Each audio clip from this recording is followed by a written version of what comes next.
কুড়িগ্রাম যাব ভোট দেওয়ার জন্য। খুব ভালো লাগতেছে যে সবাই একসাথে যাচ্ছি আর কি দেশে ভোট দেওয়ার জন্য। সব মনে হচ্ছে, কারণ সবাই তো একসঙ্গে একই সময়ে যাবে, বন্ধুবান্ধব সবার সাথে দেখা হবে, কথা হবে।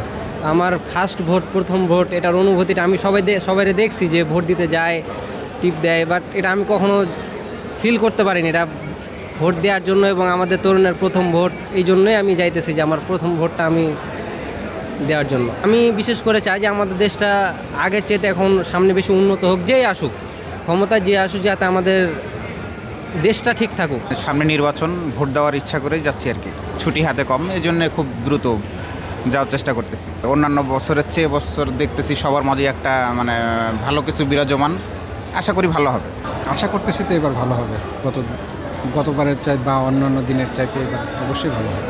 ভালো যারা জনগণের জন্য কাজ করবে এরকম একটা সরকার চাই। এক্সট্রিম মশার কয়েল প্ল্যান্ট ফাইবার দিয়ে তৈরি, ডেঙ্গু, চিকুনগুনিয়া বাহি সহ যে কোনো মশার বিরুদ্ধে দেয় এক্সট্রিম সুরক্ষা। দেশের উন্নতি হোক, দেশের উন্নত মানে জাতি উন্নত। আজকে যদি দেশটা ঠিক থাকে, সামনে জাতি ঠিক থাকবে, আর প্রত্যেকটা যে দেশ যত উন্নত সেই জাতি তত সামনে ভালো করতে পারবে আর কি। আলহামদুলিল্লাহ অনেক ভালো লাগতেছে, সবাই ভোটের আগ্রহে দেশে যাচ্ছে। বাংলাদেশের জনগণের যে সকল সমস্যা আছে সেই সমস্যাগুলো আইডেন্টিফাই করে সেগুলো নিয়ে কাজ করবে। ভবিষ্যতে যাতে বাংলাদেশের জনগণ তাদের সেই আইডেন্টিফাই ক্রাইসিসগুলো থেকে উপকৃত হতে পারে। অবশ্যই ব্যতিক্রম, কারণ এর আগে আমরা যেভাবে দেখতেছি যে মারামারি, সব জায়গায় একটা দাঙ্গা ফাসাদ লেগেই থাকতো, সেই তুলনায় এবার একটা খুব সহনশীল পরিবেশ আছে। আমরা তো সবাই দেশটাকে একটু অন্যভাবে চিন্তা করি, যার কারণে সামনে আমাদের সাথে ভোটের ব্যবস্থা আছে। না, দুইটারই আছে, বাট আমি হায়ের পক্ষে, যার কারণে হাটা আগে মুখ দিয়ে বের হয়ে গেছে।